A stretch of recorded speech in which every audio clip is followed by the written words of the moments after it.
നോക്ക്.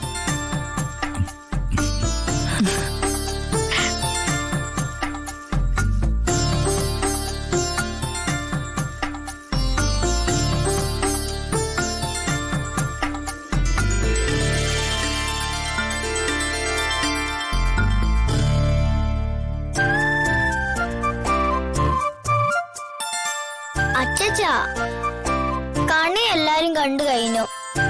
ഇനി വിഷു കഴിഞ്ഞിട്ടെന്താ? അമ്പടി കേമി, നീ കൊള്ളാമല്ലോ.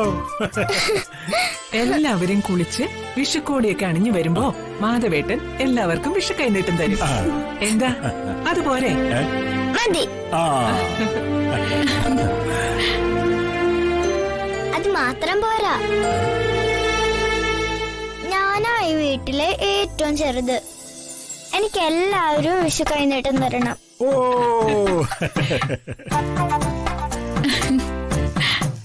അതെന്താ, തരാലോ.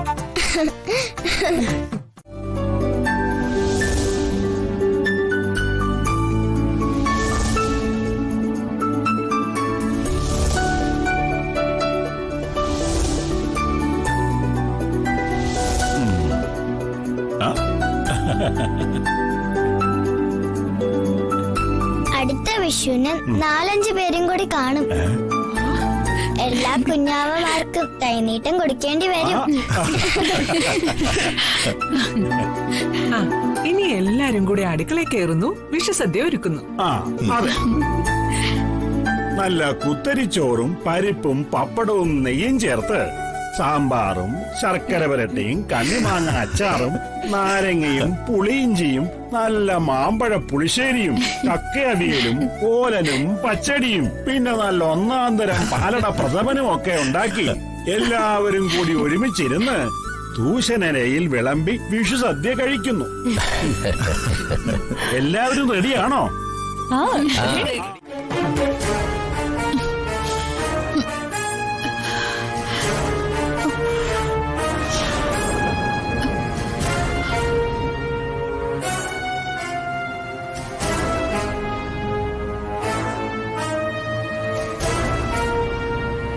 പ്രകാശേട്ടാ, ജഗനെ വിളിച്ചിട്ട് കിട്ടിയോ? കിട്ടി. എന്നിട്ട് ഞാൻ വിളിച്ച് കാര്യം പറഞ്ഞു. പക്ഷേ മറുപടിയൊന്നും പറയാതെ ജഗൻ ഫോൺ കട്ട് ചെയ്തു. അതൊരിക്കലും ചെയ്യാൻ വഴിയില്ല. ചിലപ്പോ വല്ല സിഗ്നൽ കംപ്ലൈന്റും ആയിരിക്കും. അതെങ്ങനെ സിഗ്നൽ കംപ്ലൈന്റ് ആവുന്നത്? ഞാൻ വന്ദന കുളിമുറിയിൽ തെന്നി വീഴുന്നു പറയുന്നത് വരെ ഒരു കുഴപ്പമുണ്ടായിരുന്നില്ല. അതെല്ലാം ജഗൻ വ്യക്തമായിട്ട് കേട്ടെന്നുള്ളത് എനിക്ക് ഉറപ്പാണ്. ഞാനൊന്ന് വിളിച്ചു നോക്കാം. വേണ്ട, ഇനി ആരും വിളിക്കണ്ട. ഈ വീട്ടിലെ ഉത്തരവാദിത്തപ്പെട്ട ഒരാളെന്ന നിലയിൽ ഞാൻ ജഗനെ വിളിച്ച് കാര്യങ്ങളെല്ലാം അറിയിച്ചിട്ടുണ്ട്. ഒരു പ്രാവശ്യമല്ല, 3 പ്രാവശ്യം വിളിച്ചറിയിച്ചത്.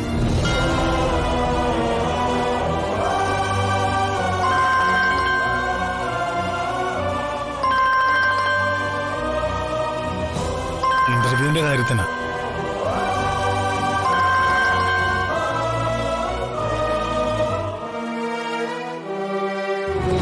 ആ കുളിമുറിയിലെ മുഴുവൻ എണ്ണയായിരുന്നു.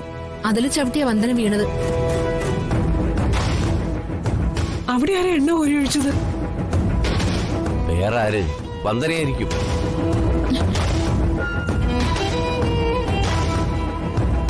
പ്രകാശേട്ടൻ എന്തൊക്കെയാ പറയുന്നേ? വന്ദന എണ്ണ കോരി ഒഴിച്ചിട്ട് സ്വയം അതിൽ ചവിട്ടി വീണെന്നോ? അതിന് എണ്ണ കോരി ഒഴിച്ചു എന്ന് ആര് പറഞ്ഞു? ഹരിതയെ തേച്ചു കുളിപ്പിക്കാൻ ഉപയോഗിച്ച ഏതെങ്കിലും കുഴമ്പായിരിക്കും. അലക്ഷ്യമായിട്ട് അത് അവിടെയൊക്കെ വീഴിക്കുന്നത് വന്ദനയ്ക്കിപ്പോ ഒരു ശീലമായിരിക്കുക. ഇന്നലെ ഞാൻ നോക്കിയപ്പോ ഹോളില് തട്ടി വീണ് കിടക്കുന്ന ഒരു തൈലക്കുപ്പി കണ്ടു. വന്ദനെ, ഈയിടെയായിട്ട് നിനക്കൊരു ശ്രദ്ധയില്ലാട്ടോ. വീണപ്പോ തലയുടെ പിൻഭാഗമെങ്ങാൻ ഇടിച്ചിരുന്നെങ്കിലേ ഓർക്കാൻ കൂടി വയ്യ. ഇനി എല്ലാരും ഒന്ന് പുറത്തേക്ക് നിക്കി. വീണപ്പോ ശരീരത്തിന് നല്ല ചതവൊക്കെ പറ്റിക്കാണും. കുറച്ച് മുറിവെണ്ണ പുരട്ടി കൊടുക്കട്ടെ. നിന്റെ മുറിവെണ്ണയും മുറിവൈദ്യമൊക്കെ അവസാനം ദുരന്തമാവരുത്.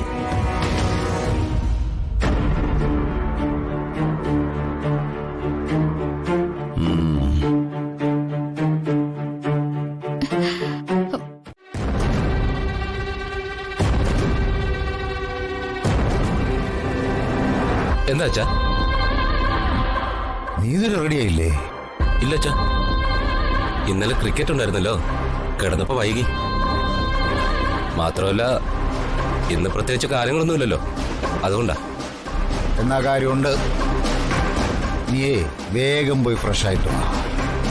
അച്ഛാ, എടാ നീ ഇന്ന് കാഞ്ഞിരപ്പള്ളി മണ്ഡലത്തിലേക്ക് പോണം. ഇലക്ഷൻ പ്രചരണം. അച്ഛാ ഞാൻ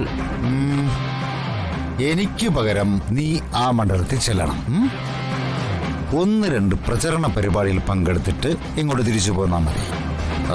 അച്ഛനല്ലേ അവര്? അതിനെന്താ, എടാ 2 ഇലക്ഷൻ കമ്മിറ്റി ഓഫീസുകൾ ഉദ്ഘാടനമാണ്. നീ തന്നെ അത് ചെയ്തിട്ട് വന്നാ മതി. ഞാനേ വല്ല പനിയും പിടിച്ചു കിടക്കണമെന്ന് അവരോടൊന്ന് പറഞ്ഞാ മതി. ശരി അച്ഛാ, ഞാൻ പോവാം.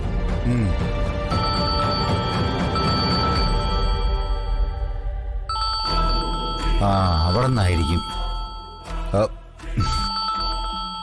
എന്താടാ വായും പൊളിച്ച് നോക്കിയിരിക്കുന്നേ? പോയി റെഡിയാവ്. പോ. ശരി അച്ഛാ.